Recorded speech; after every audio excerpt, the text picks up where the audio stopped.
Napoleon ہل نے یہ مشہور جملہ بولا تھا کہ تم مجھے اچھی مائیں دے دو، میں تمہیں بہترین معاشرہ بنا کر دینے کی گارنٹی دیتا ہوں۔ ماں کی جو سب سے بڑی ذمہ داری ہے وہ تعلیمی ذمہ داری ہے، دینی اخلاقی ذمہ داری ہے، اس کی روحانی ذمہ داری ہے۔ وجہ یہ ہے بچے کے دل و دماغ کی پہلی زمین ماں ہی تیار کرتی ہے۔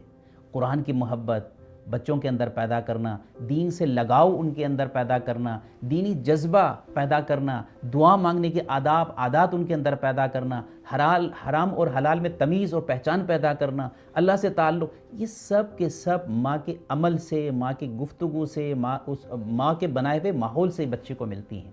ماں جب خود قرآن پڑھتی ہے، جب وہ خود باوضو رہتی ہے، جب وہ ذکر و اذکار کرتی ہے بچے کے سامنے، وہ خود سچ بولتی ہے، وہ خود نرمی اختیار کرتی ہے اور اسی طریقے سے وہ دین پر عمل کر رہی ہوتی ہے، تو بچہ اسی کو اپنا معیار سمجھ کر دینداری اپناتا ہے۔ ماں کی گود بچے کا پہلا مکتب ہے جہاں وہ عملی طور پر دین، عملی طور پر اخلاق اور روحانیت دیکھتا بھی ہے، سیکھتا بھی ہے۔ ماں اگر ہر بات میں شکر گزار رہے، صبر، بھلائی، احسان اپنے عمل میں شامل کرے، تو بچے کے اندر یہ اعلیٰ اخلاق، یہ ایک حساسیت، ایک نرم دلی اور مثبت کردار پیدا ہوتا ہے۔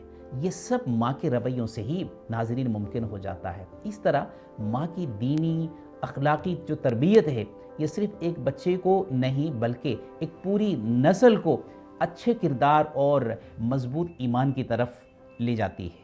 ماں کی یہی وہ تربیت ہے ناظرین جو بچے کی دنیا بھی سنوارتی ہے اور اس کی آخرت بھی سنوارتی ہے۔